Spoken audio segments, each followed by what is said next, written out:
예, 오래 기다리셨습니다. 안녕하세요. 저는 사회학과 84학번이고요. 이상헌이라고 합니다. 지금은 한신대학교에 소속돼 있고요. 또 이제 녹색전환연구소라고 사단법인 있습니다. 거기 연구소장을 맡고 있고요. 제 동기가 이제 홍인석 씨인데, 홍인석 씨가 이제 좀 얘기를 제안을 해서 저보고 이제 생태주의, 그다음에 뭐 기후 위기 관련해서 시리즈로 좀 강의를 기획을 해달라 하고 이제 부탁을 했고, 그래서 이제 제가 4번 정도에 혼자서는 하는 건 아니고 제가 2번, 그리고 또 다른 분이 2번 정도 이제 강의를 하고, 그다음에 한 번은 현장에 좀 가서 실제로 이제 좀 한번 이렇게 답사를 가는 이런 프로그램을 좀 기획을 했습니다.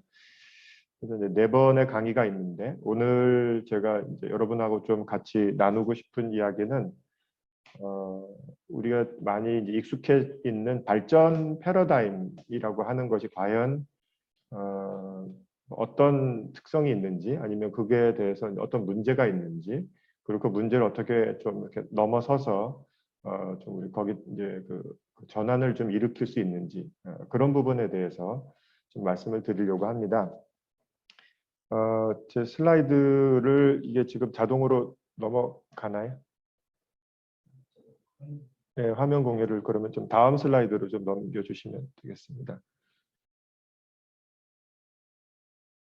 네, 2번째 슬라이드를 좀 보여주시면, 네, 우선 지금 이제 뭐 저희가 이렇게 지금 온라인으로 하고 있는 것도 코로나 때문인데요. 그래서 이제 코로나가 인수공통 전염병이라는 건 많이 이제 알고 계시고, 근데 이 인수공통 감염병은 사람하고 동물이 다 같이 걸리는 이제 감염병인데요. 사실은 꽤 많은 전염병이 이 인수공통 감염병입니다. 그래서 뭐 패스트라든지 돼지독감, 조류독감, 그다음에 메르스, 그다음에 뭐 광견병, 에이즈, 에볼라 이런 것들이 다 이제 인수공통 감염병인데, 이게 이제 계속 갈수록 좀 많이 늘어나고 있거든요. 왜 이렇게 많이 늘어나는가? 이건 이제 인간의 과도한 개발로 인해서, 특히 이제 도시화가 계속 확산되는 과정에서 이제 그 동물들이나 그 여러 가지 생물이 살고 있는 서식지를 우리가 많이 침범하고 과도하게 이제 개발하는 과정에서 저희가 이제 계속 숙주가 돼 가는 거죠. 계속 숙주가 돼 가면서 이제 이 인수공통 감염병이 이제 자꾸 이제 늘어나고 있는 건데, 더군다나 이게 이제 지금 글로벌라이즈드 돼 있는 세계 속에서 이 확산 속도가 굉장히 빨라지기도 하고 이제 팬데믹을 야기하는 그런 결과들을 지금 가지고 오고 있습니다. 근데 전염병은 뭐 늘 그렇듯이 그 당시 사회의 여러 가지 좀 실상을 많이 보여주는 역할도 하고 있습니다. 그래서 일종의 성찰의 계기가 되기도 하는데요. 우리가 지금 이제 바람직하다고 생각하는, 혹은 정상적이라고 생각하는 생활 양식이 앞으로도 계속 지속 가능할 건가? 그리고 이제 지금 패러다임은 과연 문제가 없는가?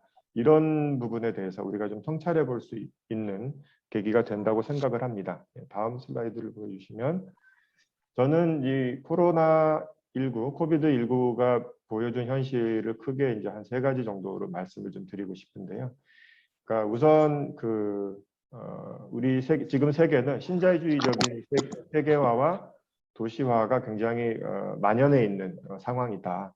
그래서 이제 자본은 굉장히 금융화돼 있고 굉장히 빠른 속도로 전 세계를 돌아다니면서 자원을 또 자원 개발을 독점하는 방식으로 하고, 그다음에 이제 계속 불평등이라든지 이런 불균등 발전이 계속 이제 일어나고 있고, 그다음에 이제 굉장히 기후 위기에 취약한 도시 공간 구조를 계속 만들고 있습니다.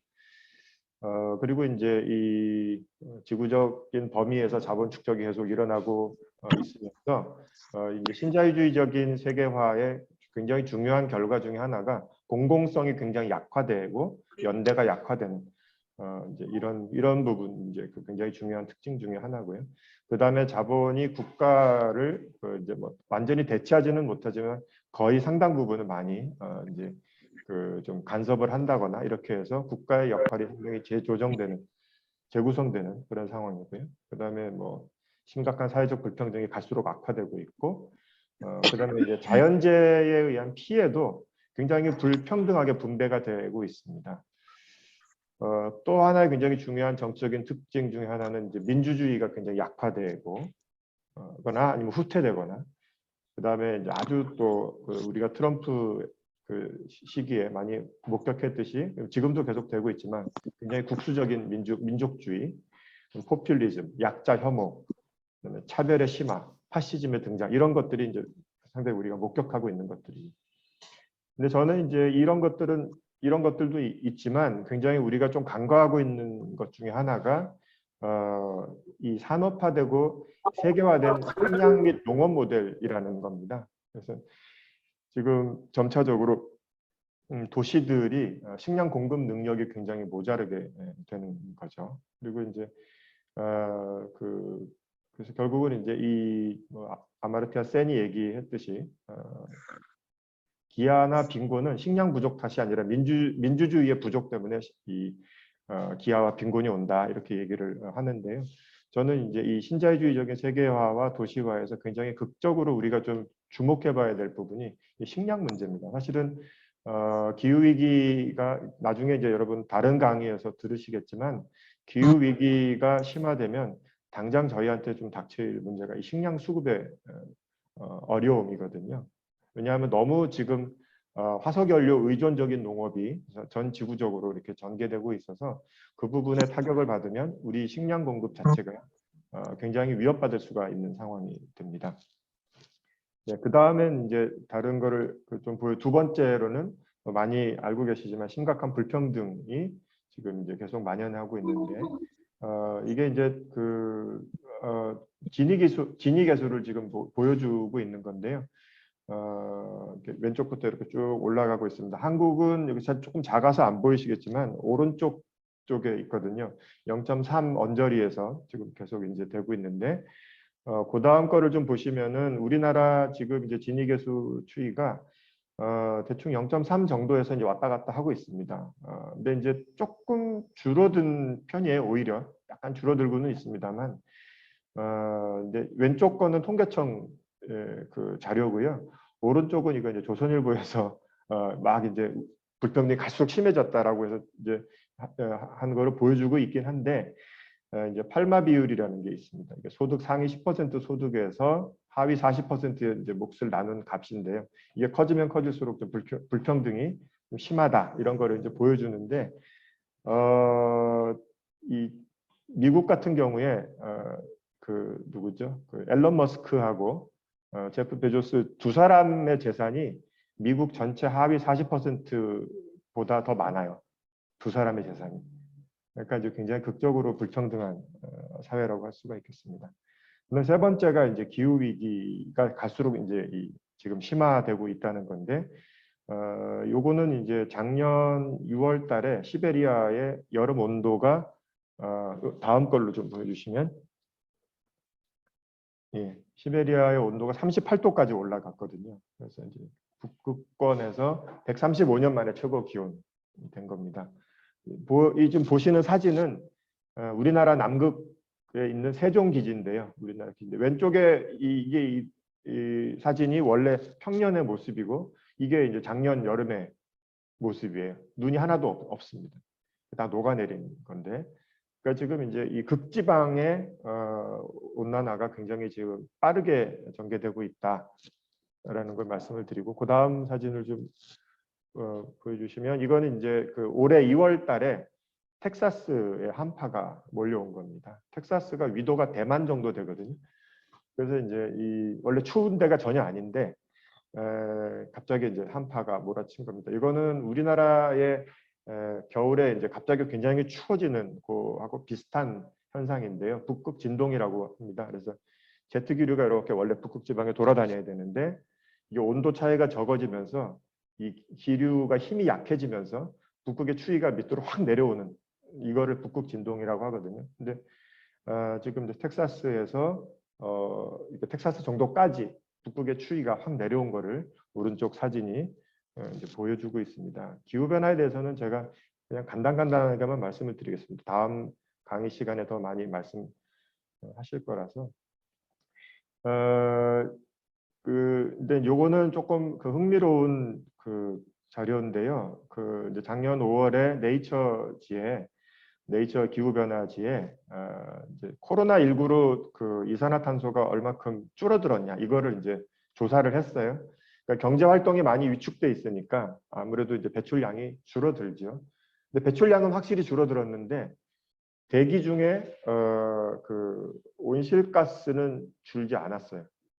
대기 중에 온실가스는 오히려 이산화탄소 농도는 오히려 증가했습니다. 약간. 이 말은 우리가 지금 줄여도 자연 발생적으로 굉장히 많은 이 온실가스가 나온다. 제가 여기 지금 써 있지는 않지만 시베리아 이런 데서 지금 계속 이제 싱크홀이 생기기 시작하거든요. 거기에 이제 동토층이 녹으면서 밑에 있던 메탄가스가 이제 이렇게 폭발하거나 이렇게 해서 싱크홀이 생기고 계속 메탄가스가 이제 조금씩 나오고 산불도 지금 계속 나고 있는데 메탄가스는 이산화탄소보다 한 20배 정도의 온실 효과가 있습니다. 그러니까 이제 굉장히 좀 치명적이라서 이미 이 변화의 속도가 굉장히 빨라지고 있다라는 겁니다. 그래서 과학자들마다 의견은 조금 다르지만 평균적으로 티핑 포인트, 그러니까 이제 더 이상 손 쓸 수 없는 단계가 이제 티핑 포인트인데 그까지 한 10년 정도 남았다고 얘기를 해요. 근데 이제 세계 기상기구에서 보고서를 냈는데 작년에 향후 5년 안에 1.5% 상승 확률. 이거는 이제 지구 평균 기온이 1.5도씨 이상 더 넘어가면은 이제 계속 변화의 속도가 너무 빨라져서 손 쓸 수가 없다라고 하는 게 이제 마지노선인데 이게 이제 들어보셨겠지만 파리 기후 협정에서 이제 제시한 가이드라인이에요. 지구 평균 기온이 앞으로 2030년까지 1.5도씨 이상 넘어가면 안 된다라고 이제 약속을 한 건데 이게 5년 안에 이 정도 될 상승 확률이 20%고 시간이 갈수록 확률이 높아진다. 이런 얘기를 하고 있습니다. 그래서 그 다음 슬라이드를 좀 보여주시면 여러분도 이제 들어가셔서 한번 찾아보시면 좋은데요. 카운트다운 밑에 제가 출처 적어놨거든요. 아니면 카운트다운 1.5도씨 이렇게 치시면 바로 찾아보실 수가 있는데 이게 지금 1.5도씨 시나리오 하에서 앞으로 남아있는 시간을 계속 보여주는 거예요. 카운트다운이라고 해서 지금 보시면 앞으로 6년 8개월 정도 남은 겁니다. 그러니까 티핑 포인트까지. 그러니까 사실은 굉장히 시간이 지금 없는 상태고 굉장히 좀 절박한 상황입니다. 다음 슬라이드를 좀 보여주시면 그래서 이제 뭐 지금 코로나 위기가 작은 상어라면 이제 이 기후 변화는 훨씬 더 큰 위협으로 좀 다가오고 있다. 여기 서두로 이제 이 정도까지 말씀을 좀 드리고요. 그 다음에 제가 이제 발전 얘기를 좀 꺼내려고 하는데, 그러니까 이제 지금 제가 생각하기에는 지금 기후 변화를 막는 것과 관련해서 제일 시급하게 우리가 생각해봐야 될 게 지금 우리가 당연시해 왔던 발전 패러다임이라고 하는 게 과연 바람직하거나 아니면은 꼭 이렇게 해야 되는 건가라고 하는 거를 좀 문제 제기를 하려고 제가 발전 얘기를 좀 꺼내려고 합니다. 전통적으로 사실은 이제 뭐 이 발전에 대해서는 다 긍정적인 얘기들을 많이 해왔거든요. 그래서 근데 진짜 그게 맞나? 특히 이제 기후 변화라든지 뭐 코로나라든지 이런 상황 속에서 기존에 우리가 유지해오고 있었던 발전 패러다임을 그대로 계속 유지하는 게 맞나라고 하는 좀 문제 의식을 좀 제기를 하려고 하는데요. 제가 여기 빨간색으로 지금 써놓은 거는 발전 사회학자 중에 이제 필립 맥마이클이라고 굉장히 유명하신 분이 있는데 이분이 정의해 놓은 발전에 대한 개념이에요. 그러니까 특징들인데 그래서 이제 요거를 제가 좀 소개를 드리면서 요 안에 내용이 어떤 건지를 조금 이제 분석적으로 말씀을 좀 드리겠습니다. 다음 슬라이드를 보여주시면 이제 우선 이 발전에서는 발전과 관련된 여러 가지 실천들은 사회적 재생산을 굉장히 낮게 평가하거나 아니면 포함을 안 시켜요. 그러니까 돌봄 노동이라든가 가사 노동, 육아 이런 부분들은 이 카운팅을 잘 안 합니다. 또 두 번째로는 이제 이 자연 환경을 계속 이제 이 변형시키고 파괴하는 거를 이제 당연시하죠. 재생 불가능한 자원을 자꾸 이제 쓰려고 하고 그런 게 하나 두 번째 특징이고 세 번째로는 모든 사회적 관계를 상품화시킵니다. 그래서 이제 어떤 거든지 다 상품화가 돼야지만 교환이 되고 관계도 사회적 관계도 상품화되는 그런 거를 이제 전제로 하고 있다는 거고요.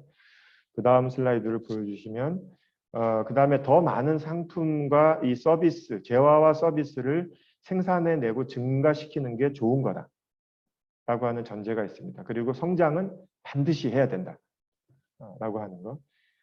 그런 게 하나 있고요. 그 다음에 다섯 번째로 유효 수요의 맞물림이라고 하는 거는 이제 시장에서 구매력이 있어야 되고 또 시장에서 팔릴 수 있어야 된다는 뜻이거든요. 그러니까 이 사회 계약을 보증하는 게 신이라든가 신뢰라든가 이런 게 아니라 상품 교환에 기초해서 사회 계약이 이제 유지가 된다라고 하는 건데 원래 이 근대 사회의 전제는 시장에서 자유롭고 평등한 개인들이 서로 이제 자유의사에 의해서 계약을 이제 맺는 게 원래 근대 사회의 이상이었는데 실제로는 전혀 그렇지가 않죠. 들어가 보면 권력이 다르고 그 안에서 이제 구매력 차이가 굉장히 발생을 해서 자기 스스로 내세운 전제에서 모순이 되죠. 자기 자유의사에 의해서 하는 게 아니라 강제에 의해서 아니면 어쩔 수 없는 구조적인 압박에 의해서 이제 노동력을 상품화한다거나 뭐 이런 식으로 사회가 이제 구성이 된다는 겁니다. 그리고 이제 이 뭐 화폐가 이제 자본으로서 축적 가능해지면서 거기 이제 생산 관계 소유 여부에 따라서 이렇게 굉장히 계급이 발생하기도 하고 이런 것들이 계속 이제 불평등을 초래한다는 거죠. 그리고 이제 이 지불 능력, 시장에서 지불 능력이 있느냐라고 하는 게 자원을 관리하는 유일한 기준이기 때문에 현재 세대의 필요만 반영하게 돼 있어요. 그래서 이제 미래 세대라든지 아니면 말 못하는 다른 생명체의 니드나 이런 것들은 전혀 반영할 여지가 없습니다. 현재 발전 패러다임에서는. 그래서 이제 이 발전이라고 하는 게 사실은 어떻게 보면 우리가 갖고 있는 이런 근대성에 굉장히 근대성이라는 종교라고 볼 수가 있는데 종교의 한 요소라고 평가를 할 수도 있습니다. 사실은 어느 사회나 인류 역사상 어느 사회나 관습과 신앙에 다 기초를 하고 있거든요. 그래서 근대성이라고 하는 것도 근대 사회도 굉장히 특정한 관습 안에 이제 이게 놓여 있다는 겁니다. 그래서 이 발전이 지금은 하나의 우리한테 신앙처럼 지금 이제 돼 있는데 그 안에 상당히 서로 모순적인 요소들이 많이 들어가 있다는 거죠. 그 다음 슬라이드를 좀 보여주시면 그리고 이제 사실은 이 발전 패러다임이 쭉 이제 유럽을 중심으로 해서 이렇게 이제 전 세계적으로 확산된 데는 당연히 이제 식민주의와 제국주의가 이제 역사적으로 거기에 깔려 있었고 더군다나 굉장히 이제 이 유럽 중심적인 자기 중심적 보편주의, 그러니까 유럽은 굉장히 일반적이고 보편적이고 비유럽 사회는 특수하거나 아니면 발전이 덜 됐거나 문명화가 덜 됐거나라고 하는 이제 그런 식의 세계관에 이제 기초해 있다는 거죠. 그리고 자연도 계속 이 뭐라 그럴까요? 발전을 위해서 하나의 자원으로서 계속 동원될 수 있고 또 우리가 여기서 생기는 폐기물은 계속 자연에다가 버리면 알아서 해결이 될 거다라는 그런 생각을 계속 해왔던 거죠. 이 발전 패러다임에서는. 그래서 사실은 어느 사회에서나 인간은 자기 생활 환경을 개선하려고 다 노력을 합니다. 근데 이 발전이라고 하는 것이 유일한 수단이냐, 이거밖에는 선택지가 없느냐 물어보면 꼭 그렇진 않거든요. 다르게 살고 있는 다른 방식으로 삶의 질을 높이면서 이렇게 인간과 인간과 자연이 조화를 이루면서 사는 많은 방식들이 있는데 그것들을 다 문명화가 덜 됐다거나 아니면 미개하다거나 이런 식으로 해서 이제 좀 무시하거나 폄하하고 유럽식 아니면 이제 유럽에서 생각하는 근대적인 방식으로 경제 성장을 하고 사회관계를 상품화시키고 하는 이런 발전 패러다임이 보편적이고 타당하다라고 하는 것은 사실은 굉장히 폭력적인 것임에도 불구하고 식민주의의 결과로 인해서 이게 사실은 굉장히 널리 확산돼 있고 또 사회 진화론이 여기에 이거를 정당화하면서 모든 나라가 다 발전을 해야 되는 것처럼 이제 그런 생각을 갖게 됐는데 사실은 그 결과가 지금 뭐냐? 나타난 게 바로 지금 기후 변화라든가 자원의 고갈, 그다음에 이제 여러 가지 지금 한계 상황들에 우리가 직면하고 있는 거죠. 이 뭐 불평등의 심화라든지 그래서 이 우리가 지금 갖고 있는 발전 패러다임은 사실은 목표를 달성할 수 없는 그런 패러다임이다라고 하는 거를 좀 말씀을 드리려고 합니다. 예, 다음 슬라이드를 보여주시면 그래서 이제 이 발전의 결과가 격감하는 생물 다양성, 기후 변화, 방사능의 영향. 이거 이제 뭐 지금 후쿠시마 그 오염수를 해양 방류하는 것에서도 보실 수가 있고, 뭐 그 전에도 뭐 그 3마일 그 섬에서 그 이제 폭발한 거라든가 체르노빌이라든가 이런 게 계속 이제 지금 있잖아요. 이게 방사능의 문제는 계속 있는데 이게 다 사실은 발전의 결과들로 나타나는 거거든요. 그래서 이제 이런 전제로 보면 이렇게 보면 사실은 이 경제학 교과서에 보시면 다 이제 그런 거 배우실 텐데 성장 곡선이 이렇게 쭉 계속 이렇게 우상향하게 돼 있거든요. 근데 경제학자들한테 물어보면 이 끝이 어디냐라고 물어보면 다 대답을 못 해요. 왜? 계속 이렇게 올라갈 수는 없다는 거 알고 있거든요. 이게 불가능하죠. 그러니까 어느 순간에는 이게 이제 멈추게 된다라고 하는 이제 문제의식을 가진 사람들이 나타났는데 이제 그런 사람들을 우리가 생태 경제학자라든가 아니면 이제 이뭐 정상 상태 경제학이라든가 뭐 이런 사람들이 이제 그런 문제 제기를 합니다. 계속 성장할 수는 없다. 어느 순간에는 이게 수평으로 계속 간다. 아니면 떨어지거나 이런 그 얘기를 했는데 사실은 경제학 내에서는 계속 무시당하죠. 그런 얘기는. 그래서 이제 그 얘기는 제가 다음 강의 시간에 조금 말씀을 드리려고 합니다. 이렇게 보면 발전은 해결책이 아니라 이 발전 그 자체가 사실은 굉장히 문제다. 이 지구 유한한 이제 한계가 있는 지구 속에서 지구 위에서 우리가 이렇게 무한하게 모든 나라가 더 쉽게 얘기하면 모든 나라가 미국식의 라이프 스타일을 가지고 살 수는 없다는 거죠. 아프리카 평균적으로 보면은 이거 뭐 조금 옛날 통계긴 합니다만 미국 사람들이 아프리카에 있는 사람들보다 자원 소비량이 80배 정도 돼요. 더 많이 소모를 하거든요. 모든 사람들이 그렇게 살 수 있겠냐 하는 거죠.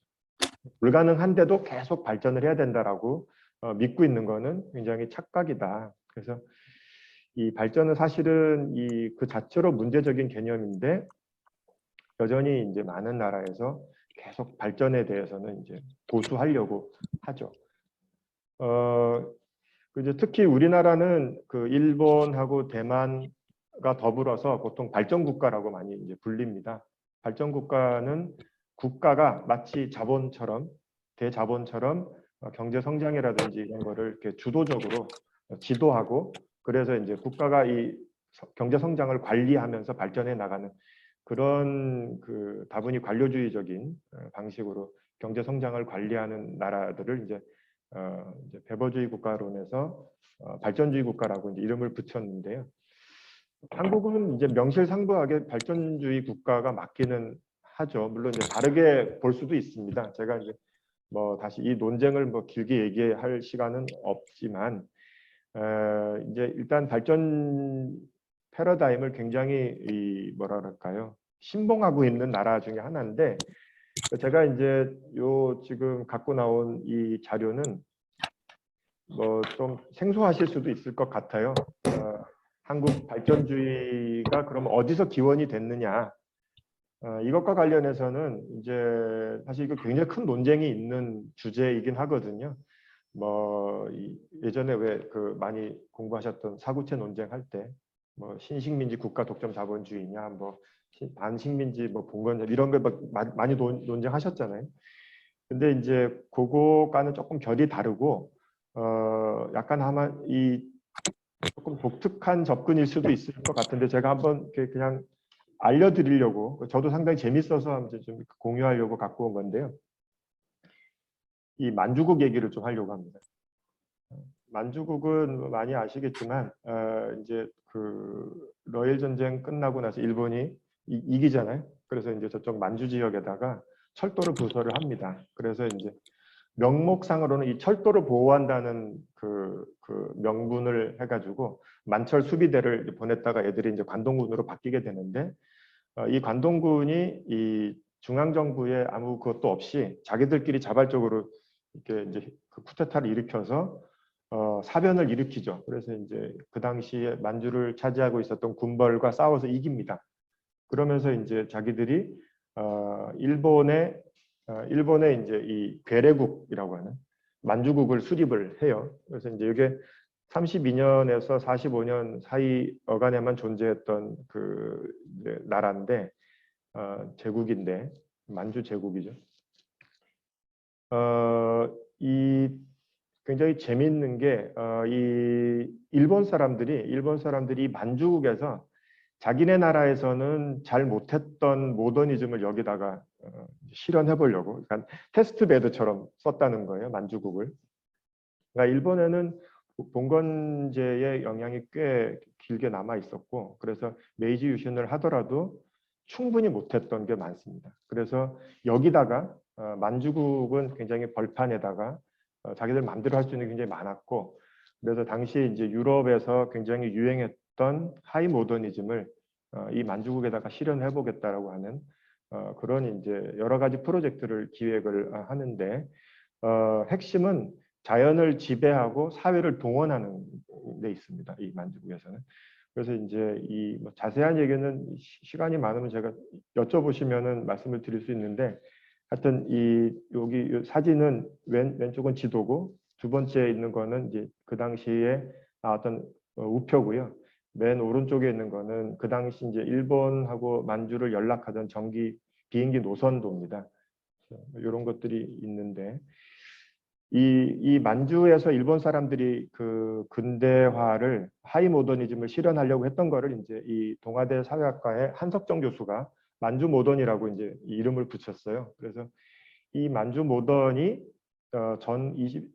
나중에 한국에 이 만주에서 교육받고 훈련받고 했던 인맥들이 한국에 와서 한국의 60년대에 근대화의 그 내용을 이 만주 모던의 형태로 굉장히 많이 했다라는 게 이제 한석정 교수의 주장인데요.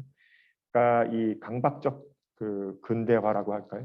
그다음에 이제 생존이라든지 개척, 먹고 살기 위해서 했던 그런 방식. 그러니까 이제 만주국은 사실은 이제 그 시기가 전쟁 중간 시기였거든요. 중일 전쟁하고 태평양 전쟁 그 기간이었기 때문에 사회가 늘 전시 상태였어요. 전시 상태였기 때문에 사람들을 이렇게 굉장히 폭력적으로 동원하고 그다음에 자연을 이렇게 거침없이 군사 작전하듯이 이렇게 개발하는 게 가능했었는데 그런 게 이제 만주에서 계속 이루어졌다는 겁니다. 이거 보시면은 이제 오른쪽 다음 거 좀 해주십시오. 사진에서 오른쪽 사진에서 위에가 만주의 수도였던 신경, 그러니까 이제 지금은 장춘입니다. 여기가 그 신경의 도시 모습인데 상당히 유럽스럽게 생겼죠. 그러니까 이제 유럽의 그 중앙에 광장이 있고 이렇게 방사형 형태로 도시가 만들어지는 요거를 그냥 그대로 따와서 도시 계획을 했고 중간에 이제 요 빨간 건물이 부산역입니다. 부산역인데 당시 부산은 서울보다 훨씬 국제화된 도시였어요. 그래서 이제 일본 사람들이 맨 밑에 이제 사진을 보시면 시모노세키에서 배를 타고 와가지고 부산에서 내려서 바로 기차를 타고 여기 왼쪽에 밑에 보시면 중간에 이 기차를 타고 당일에 만주까지 도착을 했습니다. 그래서 이제 그 당시로서는 굉장히 혁신적인 거였는데 그러니까 부산이 그런 기점이 됐어요. 그래서 서울보다 훨씬 글로벌한 시티였습니다. 도시였습니다. 그리고 이제 왼쪽에 있는 저거는 이제 유명한 수풍댐이고요. 수풍댐인데, 그러니까는 이 사회와 경제 자원을 전시 상황이니까 막 동원했던 거예요. 그래서 이제 이 방식을 일본도 사실은 이제 2차 대전 끝나고 나서 다시 이제 부흥을 할 때 이 인맥들이 대거 들어가서 테크노크라트들이 이제 가서 이제 다시 일본을 부흥을 시키고 물론 한국 전쟁을 상당히 많이 이용을 했지만 그렇게 했고 기시노부스케 같은 사람, 아베 신조의 외할아버지 같은 사람들이 이제 각 분야에 포진을 해서 일본의 부흥을 이끌었고 그 다음 슬라이드를 보여주시면은 이제 한국도 이 만주의 하이 모더니즘을 주로 이제 이 상류층이 아니라 엘리트들이 아니라 이제 이 평민 출신인데 이 굉장히 성취지향적인 사람들, 상향 이 신분 상승을 꿈꿨던 사람들이 주로 이제 그 당시에 이제 만주 군관학교 출신들이라든가 아니면 이제 거기 건국대학교가 있었거든요. 건국대학교 뭐 최규하 씨 같은 경우에 건국대학교 출신인데 그런 사람들이 이제 이 거의 군사 훈련 받듯이 이제 훈련 받았던 그런 거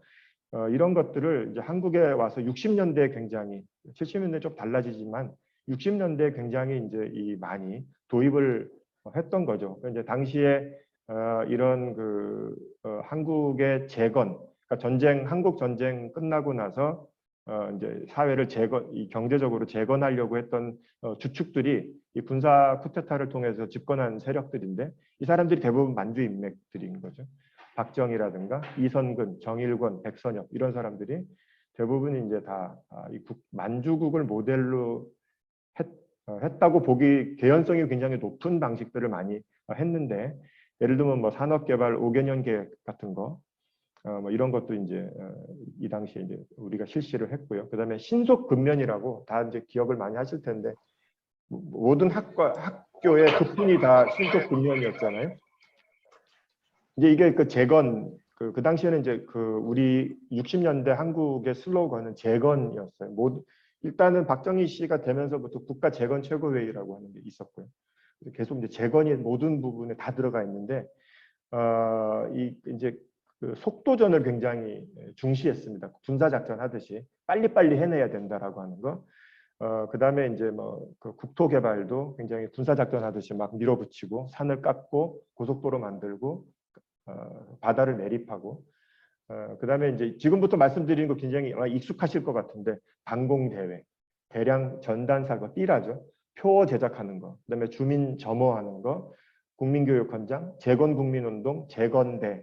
재건대는 넉마주의 하는 분들, 재건대, 재건체조 뭐 이런 거, 그다음에 깡패들 강제 노역에 동원한 거, 그다음에 울산공업단지 조성이라든가, 그다음에 나중에 이제 한일 국교 정상화 할 때 주로 만주 인맥, 일본의 만주 인맥하고 한국의 만주 인맥들이 이제 그 회담을 통해서 한일 국교 정상화에 이르는 뭐 그런 것들, 이런 것들이 이제 상당히 그러니까 이제 그 60년대에 한국이 이제 이 경제 성장을 해 나가는 과정에서 굉장히 벤치마킹을 많이 했다라고 볼 수밖에 없는 것들이 굉장히 많이 보인다는 거죠.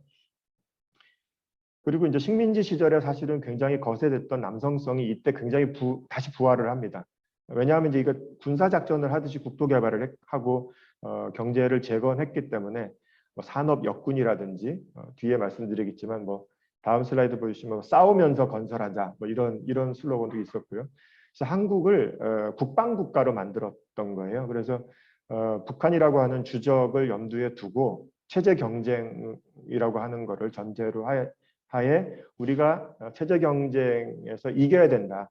그리고 이제 그게 이제 산업화라든가 발전이라든지 이런 걸로 이제 보여줘야 된다고 생각을 했던 거죠.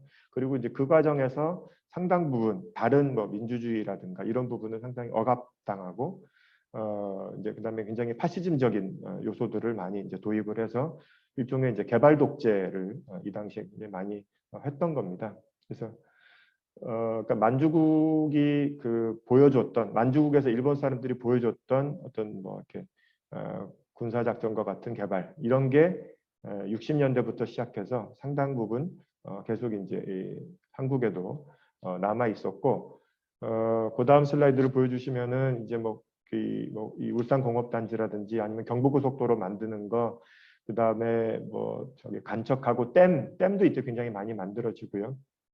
그다음에 이때도 이제 원자력 발전소가 이제 처음에는 연구용으로 시작됐다가 이게 이제 산업용으로 바뀌게 됩니다. 그래서 이 처음에는 이제 과학 쪽을 담당하던 데가 원자력을 관리하다가 이제 산업용으로 이게 바뀌면서 지금 이제 산자부 한전 쪽으로 이제 넘어가게 됐죠. 뭐 여담으로 잠깐 얘기를 하면 요새 이제 원전 문제가 자꾸 되니까 사실은 우리나라 이 1호 원전이 어디 생길 뻔했냐 하면 지금 고양시에 생길 뻔했어요.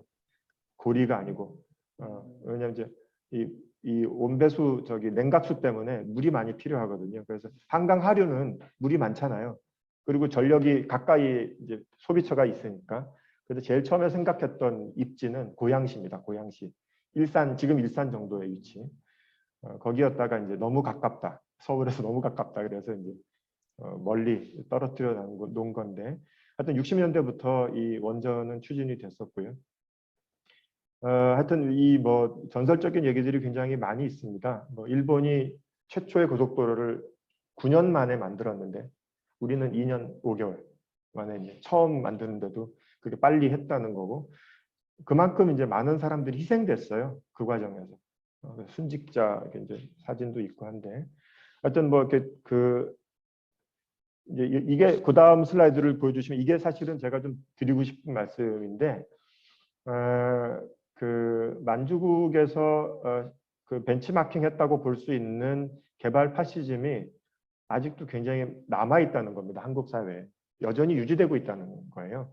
형태는 많이 다르고 뭐 정도는 조금 다를 수 있더라도 여전히 남아 있습니다. 예를 들면 새만금 간척 사업, 4대강 사업, 핵발전소, 석탄 화력 발전소, 신규 고속도로라든가, 그 다음에 이제 가장 최근 거는 이제 가덕도 신공항 건설 뭐 이런 거. 새만금에도 또 공항 건설한다고 그래요. 새만금에도 군산공항이 있는데, 그다음에 이제 제주 2공항, 이렇게 계속 이제 이 공항을 자꾸 지금 지역 개발 뭐랄까요, 소재로 계속 이제 지금 거론하고 있습니다.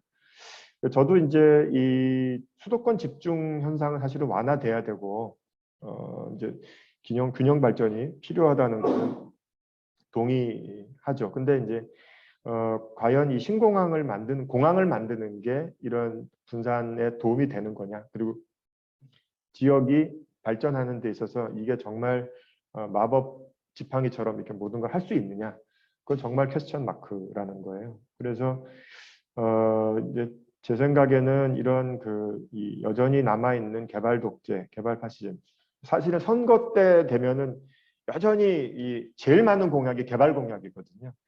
이번에 이제 서울과 부산 이제 시장 선거에서도 이 기후 변화가 엄중하고 코로나가 이렇게 심각한데도 거기에 대한 공약은 없고 다 개발과 관련된 게 나오지 않습니까? 그래서 저는 이 한국에 여전히 굉장히 남아있는 이런 토건적 발전국가 멘탈리티를 어떻게 하면 해체하느냐, 이게 굉장히 중요하고, 그것과 관련된 구체적인 뭐 전환 프로그램이랄까요? 아니면 정책이라고 할까요? 그런 부분들을 제시하는 게 굉장히 중요하다. 그리고 이제 아까 시간이 얼마 우리 안 남았다고 말씀을 드렸는데, 티핑 포인트 가기 전까지. 그래서 이제 이런 걸 달성하는 데 있어서도 우리의 이런 그 토건적 발전국가 멘탈리티를 어떻게 극복하느냐가 굉장히 저는 이제 중요한 과제다라고 생각을 하고 있습니다. 다음 슬라이드를 보여주시면, 그래서 제가 이제 이거를 녹색 전환이라고 이제 이름을 좀 붙였는데, 뭐 제가 혼자 붙인 게 아니고 이제 이런 용어가 있습니다. 그래서 이 녹색 전환은 생태주의 입장에서, 그러니까 이제 어찌 보면 생태주의는 이제 발전주의하고 제일 반대되는 입장이라고 저는 이제 이해를 하고 있습니다. 그래서 생태주의 입장에서 이 기존의 발전 패러다임을 좀 극복하는 대안을 제시해야 된다라고 이제 저는 생각하고, 그것이 이제 녹색 전환이다라고 이제 얘기를 하고 있고요. 생태주의는 이 자체로 이게 굉장히 복잡한데 이제 스펙트럼도 굉장히 다양하고 이 안에 사실은 굉장히 뭐 예를 들면 다양한 시장 합리주의도 있어요. 시장 메커니즘을 잘 이용해서 이 환경 문제를 극복하자. 근데 이게 사실은 제일 지배적인 담론입니다. 지금 많이 들어보셨겠지만 ESG라고 요새 이제 뭐 기업에서 많이 얘기하잖아요. 환경, 사회, 거버넌스. 그러니까 이제 예전에는 이제 기업의 사회적 책임 뭐 얘기를 했다가 지금은 다 ESG로 얘기를 하고 있고, 뭐 RE100 뭐 해가지고 재생에너지를 써야지만 수입을 그 상품을 수입한다든지, 그 다음에 이제 뭐 탄소 국경 조정 제도라든지 이런 게 다 이 환경을 매개로 해서 기업들이 지금 새로운 뭐랄까 시장을 개척하는 건데, 환경을 굉장히 고려하는 것 같잖아요. 그래서 이제 그런 거 시장 합리주의라고 이제 보통 하거든요. 그거부터 시작해서 이제 저쪽에 이제 뭐 탈성장 아니면 이제 뭐 그 생태 아나키즘 뭐 등등 이 스펙트럼이 엄청나게 다양하긴 합니다. 근데 이제 제가 이 쭉 조사를 그 뭐 나름대로 했는데 이 생태주의 스펙트럼을 제일 공통적인 건 다 이 아까 시장 합리주의는 빼고 하나 빼고는 대부분 다 이 발전에 대해서는 문제 제기를 해요. 하고 있습니다. 그래서 이 그런 점이 한 이제 공통점이라고 생각을 하고 있고요. 그래서 특히 이제 기후 변화라고 하는 조건이 주어져 있기 때문에 빨리 이 녹색 전환을 해야 될 필요가 있다. 그래서 발전 개념을 저는 사회 생태적 전환이라는 개념으로 좀 이제 이거를 바꿔야 되지 않을까. 그래서 이거를 저는 이제 좀 뒤에 말씀드리겠지만 도넛 경제학이라고 하는 게 상당히 이 부분을 그래도 합리적으로 설명해내고 있다라고 이제 생각을 하는데 그거는 뒤에 좀 말씀을 드리고요. 어쨌든 이 사회 생태적인 전환은 이 자연과 사회의 관계를 총체적으로 조화롭게 이제 만드는 그거를 이제 얘기를 하고 있습니다. 그래서 이 제가 이제 그 우리 홍인석 그 하구가 오랜만에 하구라 그러네. 홍인석 하구가 이제 저한테 요구하기를 야 사례를 좀 자세히 얘기하라고 얘기했는데 제가 이미 너무 많이 떠들었는데 가급적이면 이제 사례 위주로 좀 말씀을 드리도록 하겠습니다. 이 녹색 전환도 다양한 시도가 있는데 이제 제로 성장을 주장하는 사람도 있어요. 이제 이거는 간단하게 얘기하면 경제를 막 이렇게 이제 성장시키려고 하지 말고 자원과 에너지를 적게 쓰면서도 그러니까 이제 이 디커플링 하자는 겁니다. 예전에는 경제 성장하려면 무조건 자원과 에너지를 써야 되는데 이거는 덜 쓰거나 안 쓰거나 아주 안 쓸 수는 없지만 아니면 다른 걸로 쓰거나 재생에너지를 쓴다거나 해서 그 부분을 굉장히 최소화시키면서 우리가 원하는 어떤 뭐 이 성장이라든지 아니면은 뭐 번영이라든지 이 사람은 번영이라는 용어를 쓰는데요. 그래서 이제 그런 거를 주장하는 사람도 있어요. 그래서 이분 책은 번역이 돼 있습니다. 성장 없는 번영이라고 이제 우리 한글로도 번역이 돼 있는데 뭐 이런 입장도 있고요. 그 다음에 이제 이 지역을 굉장히 강조하면서 왜냐하면 너무 글로벌라이즈 돼 있는 세계 속에서 뭐 이제 식량 자급이라든가 아니면 에너지 자급이라든가 물 자급 뭐 이런 것들을 기치로 하면서 석유로부터 독립하려고 하는 시도들이 있어요. 이런 것들은 이제 우리가 통칭해서 전환도시라고 합니다. 전환도시. 제일 핵심은 이제 화석연료 의존해서 독립해서 이제 자급하는 그런 생활을 지향하는 도시인데 뭐 토트네스라는 영국의 뭐 그런 도시들이 상당히 유명하고요. 자족적 농업 생태계의 원칙을 여기서 이제 많이 고수하려고 하는데 이제 이런 밑에 보시는 이런 그 시도들을 하는 도시들이 있습니다. 이 도시는 생각보다는 이 전환 도시 쳐보시면 검색해 보시면 전 세계적으로 꽤 많이 이 전환 도시 운동을 하고 있어요. 시초는 이제 킨세일이라는 그 도시에서 시작을 했는데 지금은 상당히 전 세계적으로 많이 확산되어 있고요.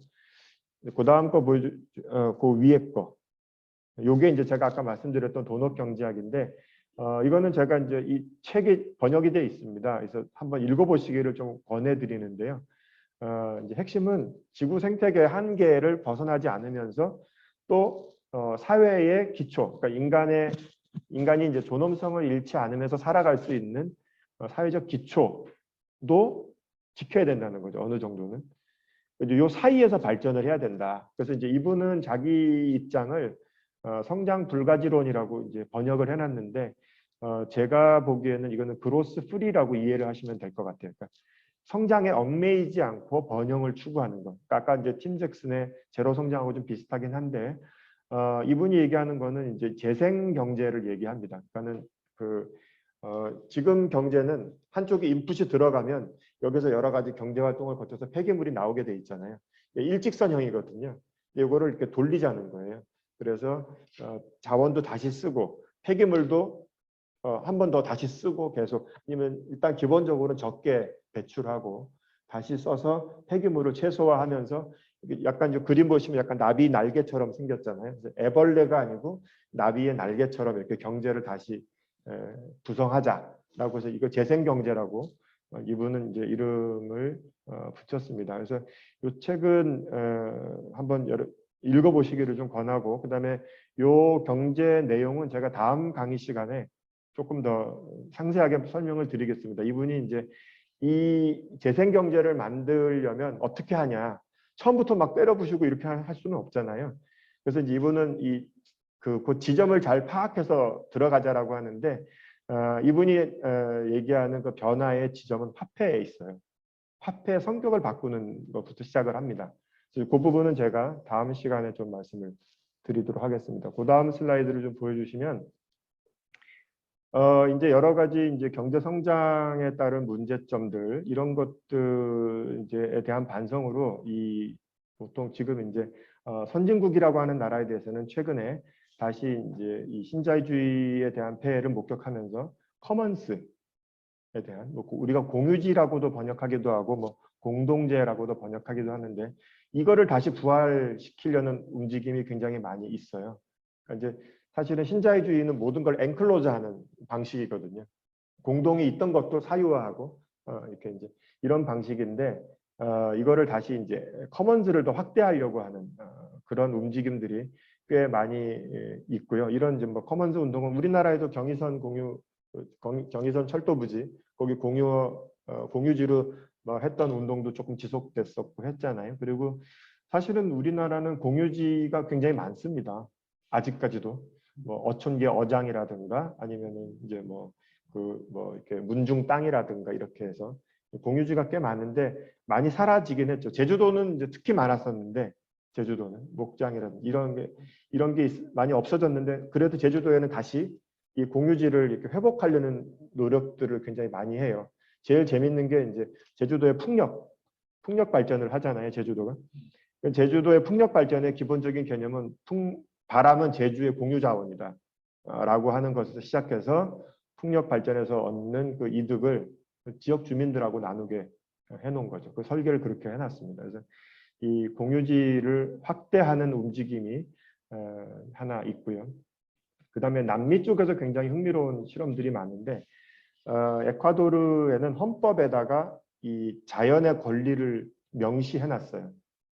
그래서 이제 맨 왼쪽 아래 사진을 보시면 이게 이제 돼지의 어머니, 그러니까 어머니 돼지라는 표현을 쓰는데요. 여기 표현으로는 파차마마라고 이제 이름을 하는데, 그러니까 이 파차마마가 권리를 갖고 있다, 자연이 권리를 갖고 있다라는 걸 이제 천명을 했어요. 그래서 이제 요 중간에 있는 사진이 이 에콰도르의 야수니 국립공원인데, 엄청나게 많은 생물 다양성이 있고, 그다음에 여기 또 엄청나게 많은 석유가 묻혀 있어요.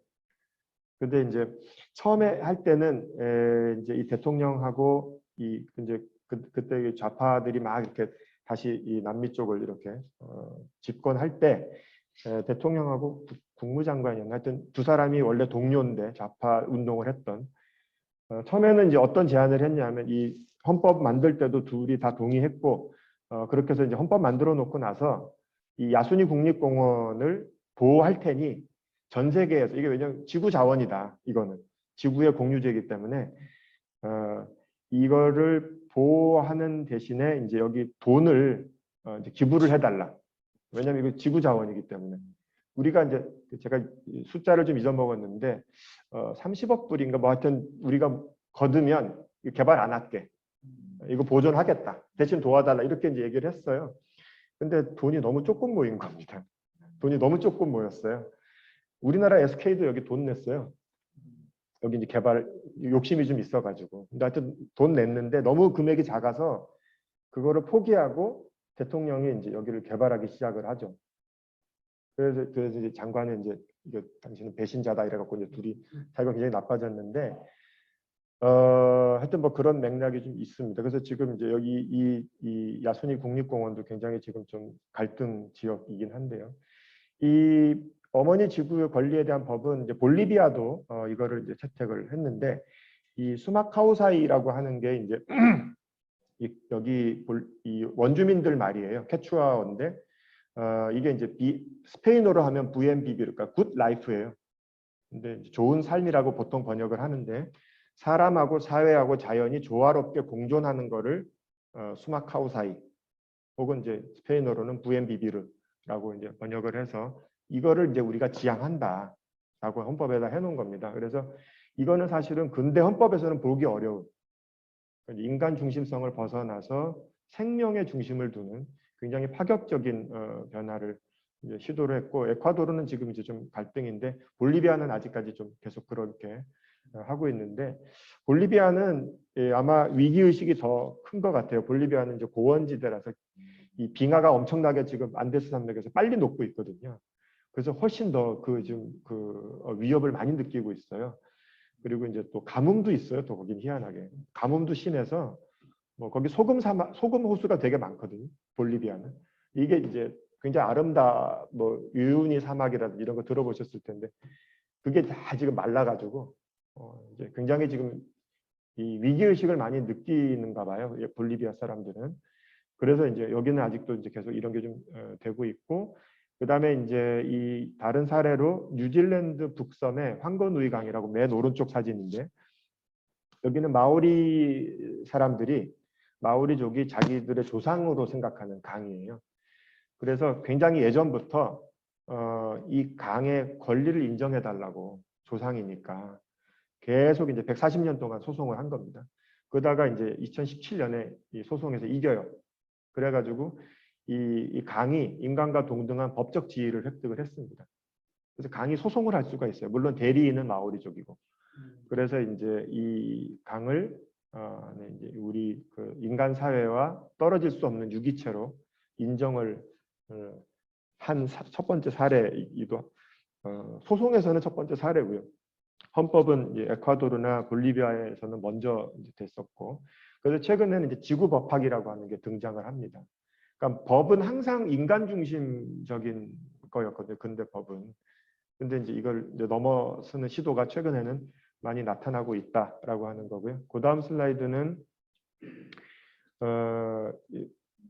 그 이제 많이 들어보셨을 텐데 우리 선거 과정에서 많이 나왔기 때문에 파리의 15분 도시, 이것도 굉장히 이제 중요한 정책이라고 볼 수가 있습니다. 그래서 이 사람들이 걸어서 혹은 자전거로 집에서 이제 15분 안에 자기들이 필요한 뭐 서비스를 다 받을 수 있게끔 아니면 필요를 채울 수 있게끔 한다는 개념인데요. 이제 제가 이 말씀을 드리면 정말 15분 안에 다 할 수 있냐 이렇게 물어보시는 분들 많아요. 이게 약간 상징적인 겁니다. 진짜 15분 아니어도 괜찮잖아요. 그래서 핵심은 이 오른쪽 이 삼각형 요 두 개가 이제 보여주는 건데 제가 이제 번역을 해놨어요.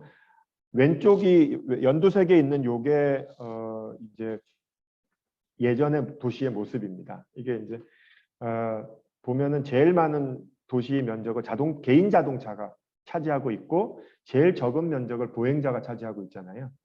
이거를 뒤집겠다는 겁니다. 그래서 개인용 자동차는 제일 적은 면적을 차지하고 위에 보행자, 장애인, 유모차 뭐 이런 환자분들, 이런 사람들이 이제 약자들이 이 도시의 제일 큰 면적을 차지하도록 만들겠다라고 하는 게 파리 15분 도시의 핵심적인 개념인 거죠. 그래서 이제 뭐 교차로를 근린 광장으로 만든다든지 사회적 이게 이제 사람들이 이 만날 수 있는 그런 그 공간을 만든다든가 뭐 공동 텃밭을 만든다거나 그다음에 이제 재생에너지 뭐 태양광이라든가 뭐 이런 부분들을 이제 도시에 많이 설치하겠다는 겁니다. 그 다음 거를 보여주시면 이제 그 파리 15분 도시의 핵심은 파리 시내로 차 갖고 들어오지 말라는 얘기예요. 그게 핵심입니다. 그러니까 개인 1인 나홀로 승용차 타고서는 파리 시내 들어오지 마라. 이겁니다. 그래서 이거 하려면 주차장을 없애는 게 중요하거든요. 그래서 8만 5천 개가 있는데 파리 시내 실외 주차장이 이거를 6만 개를 없애는 거예요. 그리고 자동차 타고 다니기가 매우 불편한 도시.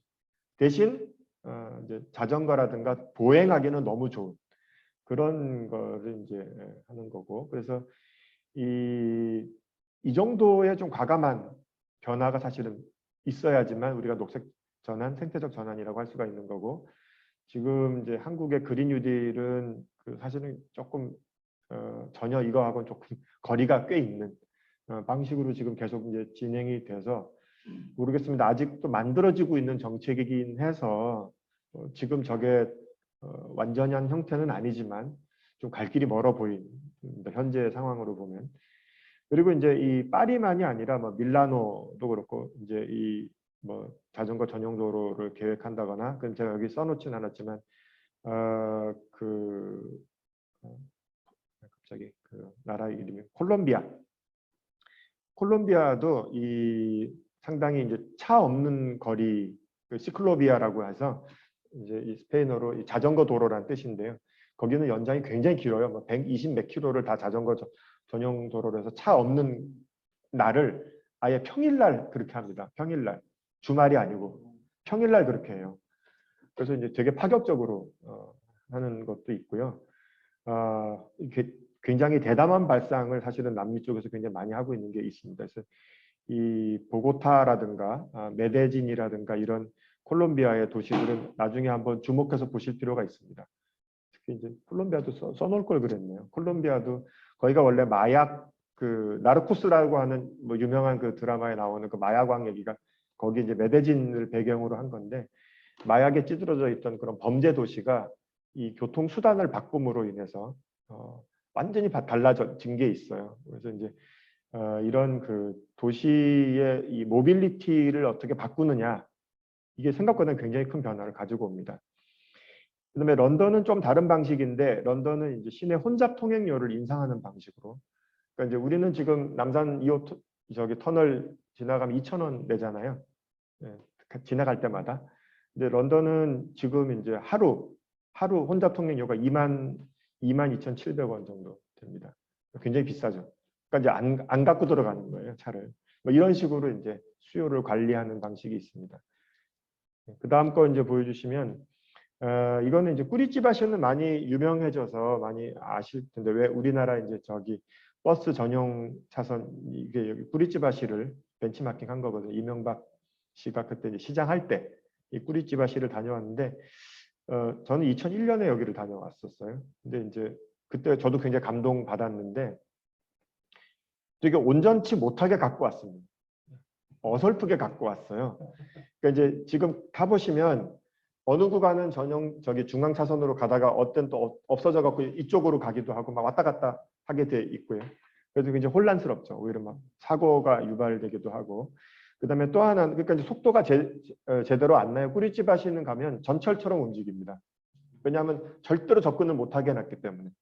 그리고 이 버스에서 돈 내는 게 아니고요, 정류장에서 돈을 내게 돼 있어요. 탈 때 지하철처럼. 그러니까 승하차 시간이 굉장히 빠릅니다. 그리고 저상으로 돼 있어 갖고 장애인도 아주 쉽게 하게 돼 있고요. 그다음에 참 사진을 좀 갖고 올 걸 그랬네. 원통형으로 굉장히 아름답게 정거장이 설치가 돼 있어요. 그래서 이제 쾌적합니다. 안에 들어가면. 그리고 사회적 요금제로 해서 보통 이제 그 허드렛 일 하시는 분들이 멀리서 오거든요. 그분들을 더 싸게 해놨어요. 멀리서 오면 멀리서 올수록.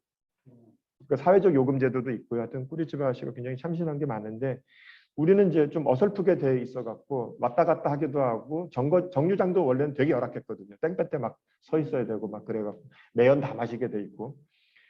그래서 좀 어설프게 돼 있는지 좀 개선을 해야 됩니다. 근데 이제 이 꾸리찌바시가 또 잘하는 게 이 재활용의 컨셉이에요. 꾸리찌바시는. 그래서 이제 여기 지금 보이시면 이제 도시 농업을 하는 모습인데요. 아까도 제가 말씀드렸다시피 대도시 경우에 락다운을 하면 먹을거리가 공급이 안 되잖아요. 코로나 때 락다운 당한 때 굉장히 많거든요. 그래서 이제 이 사흘 이상을 버티기가 힘든데, 그래서 이제 뭐 그 코로나 초기에 뭐 미국이나 이런 데서 슈퍼마켓 다 막 비고 막 이런 거 했었잖아요. 이제 우리는 그 탄탄한 배달 네트워크 때문에 전혀 그런 게 없었는데, 사실은 이제 그 노동을 사실 저희가 많이 좀 이용한 셈이나 마찬가지인데, 어쨌든 그런 것 때문에 이 코로나를 겪으면서 이제 꾸리찌바시에서는 이 도시농업을 대대적으로 이제 확충을 많이 했습니다. 그래서 이렇게 도시농장을 개장을 했는데, 그 다음 거 보여주시면, 요거는 이제 형태가 이렇게 됐고, 여기 재료들이 다 재활용품으로 쓰였다는 거고요. 그 다음 거 보시면은, 아니 위에 더 위에, 예, 중간에 무슨 그 대로처럼 이만큼은, 이게 다 농장입니다. 유기농 농장. 예, 굉장히 그 유기농으로 하게 돼 있고요. 그리고 이제 휠체어 사용자들도 여기 자유롭게 좀 이제 배리어 프리로 해서 쉽게 접근할 수 있게 그렇게 이제 해놨고요. 교육 공간이라든지 식당도 여기 이제 마련이 돼 있고, 그다음에 이제 요리하는 법 이런 것들도 체계적으로 이제 교육하려고 한다는 겁니다. 그래서 이제 이런 식의 노력들을 하고 있다는 거고, 그 다음 거 이제 보여주시면 요거는 이제 영국의 사례인데. 이제 인크레더블 에더블 랜드스케이프 뭐 이런 이름인데요. 이제 요거는 그 팜 워스트라는 이제 여성이 시작한 운동입니다. 이제 이분은 뭐냐면 자기가 돌아다녀 보니까 도시에 관공서 주변에 땅이 꽤 많은데 다 이상한 식물들을 심어놨던 거예요. 관상용으로. 근데 보기도 별로 안 좋고 이걸 갖고 뭐 하려고 이 땅을 하나. 그래서 자기가 다니면서 이거를 먹을거리를 좀 키우자 여기다가 설득을 해서 사람들하고 같이 이제 게릴라 농업을 한 거예요. 가지고 이제 그거다 걷어 뭐 가시나무 이런 거 다 걷어내고 이제 옥수수를 심는다거나 뭐 아니면 하여튼 뭐 컬리플라워를 심는다거나 이렇게 해서 애들이 먹기 좋아하는 거 뭐 이런 거 감자 뭐 이런 것들 쭉 이제 심어놓으면서 애들이 왔다 갔다 하면서 아 이게 우리가 먹는 거구나라고 하는 건 이제 교육도 되고 이제 이렇게 해서 이제 이 먹을 수 있는 풍경 운동을 시작을 한 거예요. 그리고 이제 누구나 다 참여할 수 있게 해가지고 이게 상당히 성공을 합니다. 이 토드 모던이라고 하는 도시에서 조그만 도시인데 이제 이게 그래서 이제 이 영국 왕실에서 또 상당히 이 부분에 관심을 가지면서 상당히 지원을 많이 했어요. 특히 찰스 왕태자가 여기에 이제 꽂혀가지고 상당히 이제 지원을 하면서 이게 굉장히 커졌는데 그러면 이제 처음에는 먹거리만 하다가 이제 뭐 양계, 그다음에 양봉 이것까지 이제 계속 확산이 되면서 그 다음 거 보여주시면 이제 아이들 교육이라든가 이런 거에도 굉장히 많이 이제 이 사용이 되죠. 이 꼬맹이들 유치원에서 이제 이렇게 그 자기 안에 있는 게 아니고 도시에 나가가지고 이런 거 이제 다 이 뭐랄까 이제 교육하기도 하고 체험하기도 하고 이렇게 하면서 도시 내에 다시 이제 공동체망을 형성하기도 하고 이 운동을 통해서 서로 이제 커뮤니티가 다시 이제 빌드업되는 그런 방식들을 이제 많이 취하게 됐고요. 이 로컬 푸드를 매개로 해서 뭐 사회적 기업도 만들어지고 농민 장터 같은 것도 계속 이제 상설화돼 있고 그래서 나중에 이게 워낙 유명해져 가지고 전 세계에서 막 이거를 보러 와요. 이거를 관광해서 그래서 이제 뭐 그런 부분까지도 좀 발전을 하고 있다 말씀을 좀 드렸습니다. 제가 이제 그 준비한 거는 이 정도까지인데요. 그 하도 그 좀 뭐 빨리 해버려가지고 너무 좀 빠르게 진행된 게 아닌가 싶은데 아마 잠깐 한 5분만 쉬었다가 질의 토론 시간 가지면 좋을 것 같습니다. 예, 준비한 거는 예, 마쳤습니다. 고맙습니다.